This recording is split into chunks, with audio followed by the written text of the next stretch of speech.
Hey, Eric Kimball here. This is going to be a quick little video with a little bit of life advice. Something that you may have never heard before. I know I never heard it until I heard it, and it's worth thinking about. It may be worth sharing with your children or your grandchildren. It's, I think, that good.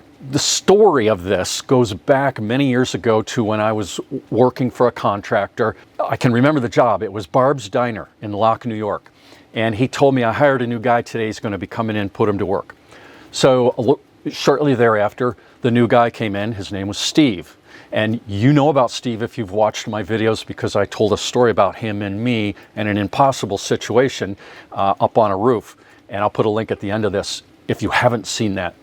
But anyway, Steve came in, and first thing I noticed about him is that he was wearing military jump boots, paratrooper boots, and I put him to work, and then lunchtime came.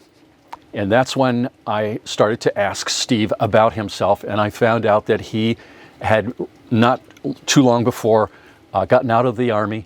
He was in the 82nd Airborne, and during our lunchtime conversation, I asked him, what did you do in the Army? And he said, I was in demolitions.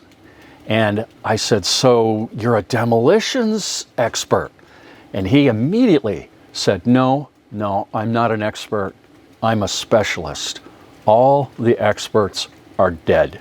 And I was thinking about that, and before it clicked, he said, as soon as you think you know it all, you're dead in the water, or something to that effect. And I thought to myself, wow, that doesn't just apply to demolitions. It applies to carpentry and construction, the trades. It applies to medicine. It applies to engineering. As soon as you think you know it all, you're in trouble, because you don't know it all. There's always more to be learned.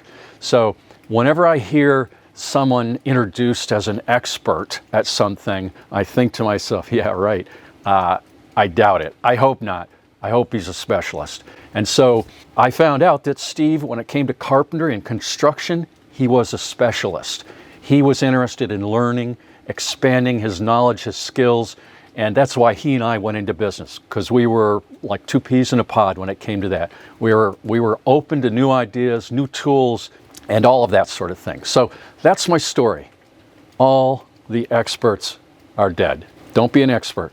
Be a specialist. Thanks again for watching.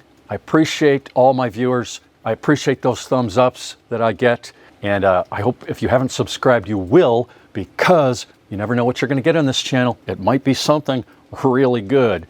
I'll see you in the next one.